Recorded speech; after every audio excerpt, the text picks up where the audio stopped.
Man. Man is a primate.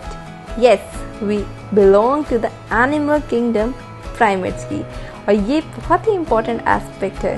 तो yes, primates में आते हैं एप्स और मंकीज. तो जैसे कि डार्विन ने सजेस्ट किया था कि एप्स और मंकीज जो हैं वो एक ही कैटेगरी में यानी हमारे एंसेस्ट्रल होते हैं. तो yes, that is a true. And the idea is कि हमारे जो नॉन ह्यूमन प्राइमेट्स हैं जैसे कि एप्स, ये हमारे क्लोज रिलेटिव्स हैं. और प्राइमेट्स की अगर मैं बात करूँ जो कैटेगरी को ह्यूमन भी बिलोंग करते हैं, इसमें प्राइमेट्स का होता है मल्टी सेलुलर ऑर्गेनिजम्स. इसमें अगर बात करूँ जाए तो प्राइमेट्स की भी दो कैटेगरी होती है. कैटेगरी 1 जिसमें आ जाते हैं प्रोमीसियंस और लोअर मंकीज. तो प्रोमीसियंस और लोअर मंकीज जिसमें आ जाते हैं ट्रीश्यूज, लेमूर्स, लॉरिसेस एंड टार्सियर्स. और दूसरी कैटेगरी होती है एंथ्रोपॉइड्स और हायर प्राइमेट्स की जिसमें आ जाते हैं new world or platyrrhine monkeys and old world or catarrhine monkeys and man. So yes, we man belong to the category of anthropoids or higher primates. अगर बात की जाए तो दोनों ही कैटेगरीज में काफ़ी सिमिलैरिटीज़ भी मिलती हैं और कुछ कुछ डिस्टिंक्शंस भी मिलती हैं.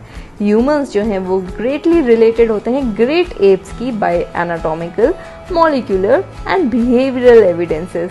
अगर बात करा जाए इवोल्यूशनरी हिस्ट्री की तो एक कॉमन लाइन चल रही थी, बट पेलियोसीन पीरियड में हम देखते हैं जो कि 70 मिलियन ईयर अगो के अराउंड होता है. तो पेलियोसीन में हम देखते हैं कि स्क्विरल लाइक सिंपल प्रोमीसियन हमको सबसे पहले दिखता है. तो simple prosimian primate made their first appearance around Paleocene period.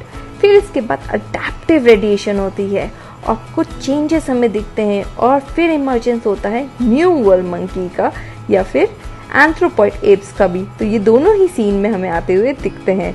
Predominance of the latter that is the anthropoid जो है वो मियोसीन इपॉक में कंटिन्यूड रहता है. मियोसीन और प्लायोसीन इपॉक में हमें और भी अगर देखा जाए कैटेगरीज दिखती हैं जिसमें आ जाता है प्लायोपिथिकस, प्रोकोंसूल, ट्रायोपिथिकस, Ramapithecus.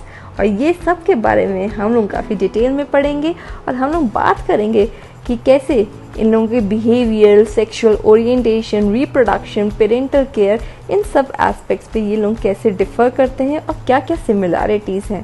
So yes, to understand the man it is important to understand the ancestry as well, and it is a very interesting subject and a very important category जो कि हम लोग पढ़ेंगे.